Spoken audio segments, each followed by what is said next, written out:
जय Hind. Class 10th B. आज हम उत्साह कविता पढ़ेंगे जो सूर्यकांत त्रिपाठी निराला जी द्वारा रचित है। निराला जी प्रस्तुत उत्साह शीर्षक कविता में बादलों के माध्यम से लोगों के अंदर उत्साह जागृत करने का कोशिश किया है। ये एक आह्वान गीत है। मुख्य रूप से निराला जी इसमें विध्वंस, विप्लव, क्रांति चेतना के माध्यम से लोगों के अंदर उत्साह भरने का काम किया है। इसलिए लोगों को जागृत करने का, चेतन करने का, चैतन्य करने का पूरा प्रयास किया है। इसलिए कविता का शीर्षक उत्साह है, जिसमें कि मुख्य रूप से बादल का वर्णन है और बादल के माध्यम से निराला जी लोगों के मन में उत्साह भरने का कार्य कर रहे हैं। तो सबसे पहले हम थोड़ा सा इनका संक्षिप्त जीवन परिचय देख लेंगे। अब तो आपका पाठ्यक्रम इतना कम हो गया है, उसमें भी कितना कट हो गया। नहीं तो पहले तो काव्य से 10, गद्य से 10, 20 जीवन परिचय में कवियों का परिचय लिखने के लिए आता था 5 नंबर का। इसलिए हम बहुत ही निराला जी के बारे में जानेंगे, जो आपको आगे चलकर निस्संदेह आपको याद रहेगा। क्योंकि जो 10th 12th तक या छोटी उम्र में स्कूली शिक्षा जो होती है, वही आमरण जीवन पर्यंत बच्चों को याद रहती है, उनके मानस पटल पर स्मृति के रूप में बनी रहती है। तो आइए निराला जी के जीवन परिचय पर प्रकाश डालते हैं। सूर्यकांत त्रिपाठी निराला का जन्म पश्चिमी बंगाल की महिसादल रियासत में सन 1899 में 1899 में हुआ। उन्होंने जीवन में मृत्यु के दुख को बड़े नज़दीक से देखा। युवावस्था में ही उनकी पत्नी की मृत्यु हो गई। उसके पश्चात पिता, चाचा और चचेरे भाई एक एक कर चल बसे। अतः अंत में जब उनकी पुत्री सरोज भी काल के गाल में समा गई, तो कवि का हृदय वेदना से टूक टूक हो गया। और उसी समय उन्होंने एक अपनी पुत्री सरोज के याद के रूप में सरोज स्मृति कविता लिखी। बहुत लंबी कविता है। यह पहले 10th 10वीं के पाठ्यक्रम में भी था। तो उसके विषय उन्होंने कविता के माध्यम से अपनी सारी भावना का, हृदय का उद्गार व्यक्त किया है। पहले पाठ्यक्रम में था तो हम 1-2 पंक्तियाँ सरोज स्मृति, जब उनकी पुत्री सरोज की मृत्यु हो जाती है, बहुत कम अवस्था में 16 वर्ष की लगभग थी वो, तो कवि लिखते हैं, जीवित कविते सतसर जर्जर, जीवित कविते सतसत जर्जर, छोड़कर पिता को पृथ्वी पर, तू गई स्वर्ग क्या यही विचार, जब पिता करेंगे मार्ग पार, यह अक्षम अति तब मैं सक्षम, करूँगी यह दुस्तरतम, करूँगी कर यह दुस्तरतम, कहता तेरा प्रयाण सविनय, कोई न था अन्य भावोदय। सरोज स्मृति से बहुत लंबी कविता है।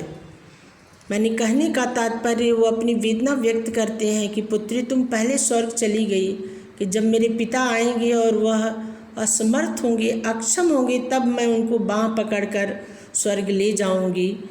तो ये बहुत, इसके बारे में बहुत लंबा वर्णन है। इस तरह से उनका जीवन, वो पूरे जीवन स्नेह के लिए तरसते रहे, संघर्ष से जूझते रहे।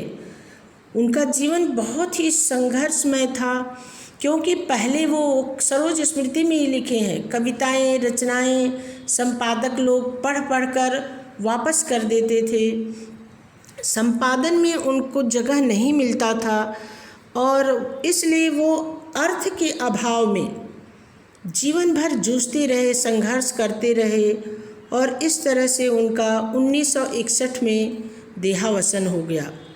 निराला जी जितना भी वो अर्थ के अभाव में थे, लेकिन उनको दीन बंधु निराला भी कहा गया है। रहीम जी भी कहें, जो रहीम दीन ही लखे, दीन बंधु सम हो। तो कितना भी अपने आर्थिक अभाव से जूझते रहे, परंतु दूसरों की मदद के लिए हमेशा वो अपने हाथ को आगे बढ़ाते रहे हैं। लखनऊ में हरिजन, उसको उनकी रचना भी है चतुरी चमार। उनके बच्चों को पढ़ाना या किसी को भी सर्दी में भयंकर अपने खुद शरीर का कंबल वस्त्र उतार के उसको दे देना, इस तरह से उनका नाम, दूसरा नाम दीन बंधु, महाप्राण निराला भी लोग कहते हैं। उनकी काव्य रचनाएं अनामिका, परिमल, गीतिका, तुलसीदास, कुकुरमुत्ता, अड़िमा, नए पत्ते, वेला, अर्चना, आराधना तथा गीत गुंज उनकी अमर काव्य कृतियाँ हैं। कहानी संग्रह में लिली, चतुरी चमार, सुकुल की बीबी, उपन्यास में अप्सरा, अलका, प्रभावती, निरूपमा, निबंध संग्रह में प्रबंध, पद्य और वो जीवनी भी लिखी हैं, महाभारत, प्रहलाद आदि। इस तरह से निराला जी एक छायावादी कवि हैं और प्रगतिवादी भी। तुलसीदास जी के बाद उन्होंने प्रगतिवाद की ओर मुँह किया और छायावादी के तो एक मुख्य स्तंभ ही है। तो उन्होंने प्रारंभ में प्रेम, प्रकृति चित्रण तथा रहस्यवाद से संबंधित कविताएं लिखी। बाद में वे प्रगतिवाद की ओर मुड़ गए। प्रगतिवादी साहित्य के अंतर्गत उन्होंने शोषकों के विरुद्ध क्रांति का बिगुल बजा दिया। उनकी जागो फिर एक बार, महाराज शिवाजी का पत्र, झिंगुर डटकर बोला, महंगू महंगा रहा आदि कविताओं में शोषण के विरुद्ध जोरदार आवाज़ सुनाई देती है। आप सुने होंगे, अबे सुनबे गुलाब, डाल पर इतरा रहा तू कैपिलिस्ट, खाद खून चूसा खाद का तूने अशिष्ट, डाल पर इतरा रहा कैपिलिस्ट। इस तरह से उन्होंने बहुत गरीबों, असहायों के प्रति, जिनका शोषण होता था, शोषकों के प्रति उन्होंने अपना आवाज़ बुलंद किया। इसके अलावा विधवा, भिक्षुक और वह तोड़ती पत्थर आदि कविताओं में उन्होंने शोषितों के प्रति करुणा प्रकट की है। इसीलिए तो हम पहले चर्चा किए थे कि उनको दीन बंधु भी कहा जाता है। उनकी प्रकृति संबंधी कविताएं अत्यंत सुंदर और प्रभावशाली हैं। प्रकृति का नाम आते ही निराला जी भी पंत की तरह प्रकृति का कम वर्णन नहीं किए हैं, लेकिन एक उनकी कविता है विजन वन वल्लरी पर। विजन वन वल्लरी पर सोती थी सुहाग भरी, स्नेह स्वप्न मग्न अमर कोमल तनु तरुणी जूही की कली। तो इस तरह से उन्होंने प्रकृति का भी बहुत सुंदर, प्रकृति पर भी बहुत कविताएं लिखी हैं और वह तोड़ती पत्थर आदि कविताओं में उन्होंने शोषितों के प्रति करुणा प्रकट की है। उनकी प्रकृति संबंधी कविताएं अनेक हैं, जैसे हमने जूही की कली का वर्णन किया और उसमें उन्होंने अत्यंत सुंदर और प्रभावशाली ढंग से उसको संप्रेषित किए हैं। उनकी बादल राग कविता में क्रांति का स्वर गूंजा है।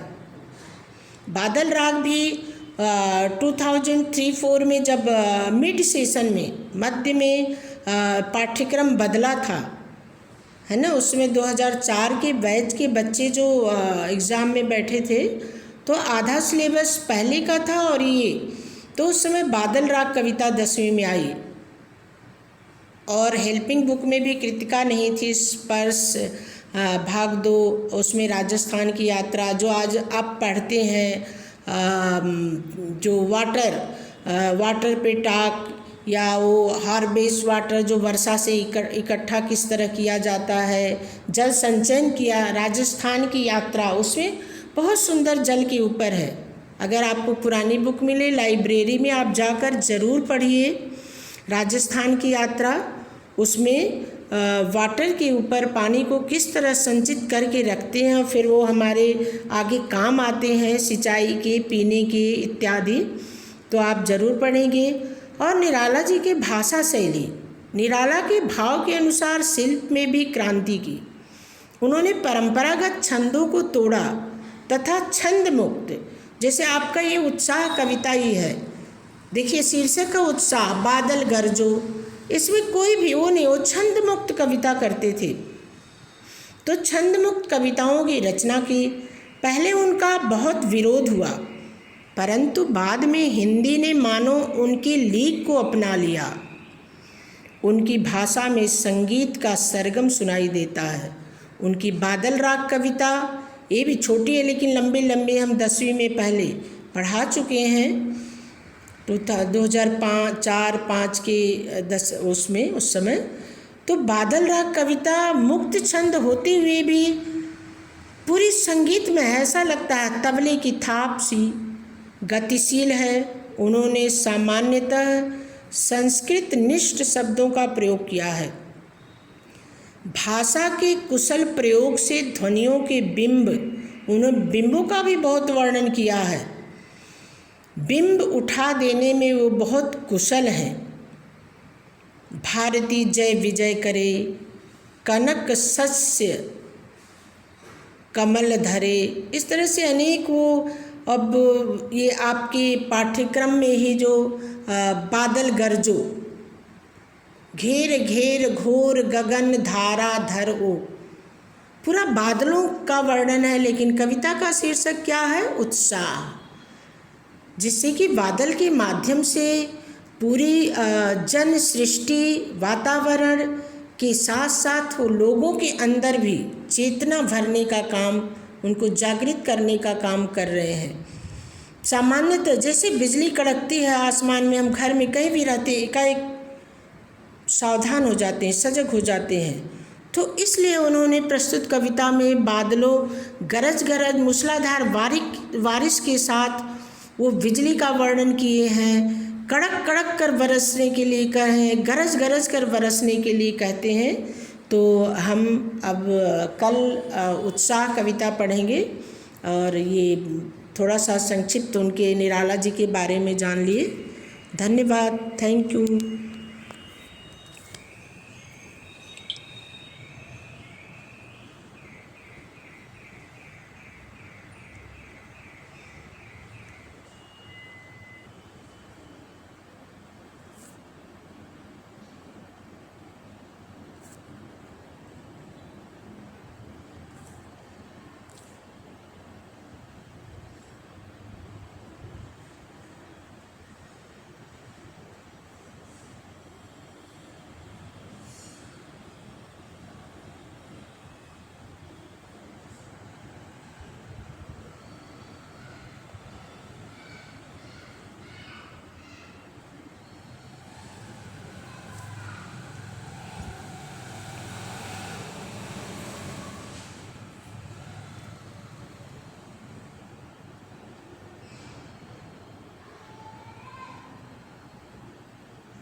ये आर्यन कम ससुर कौन है?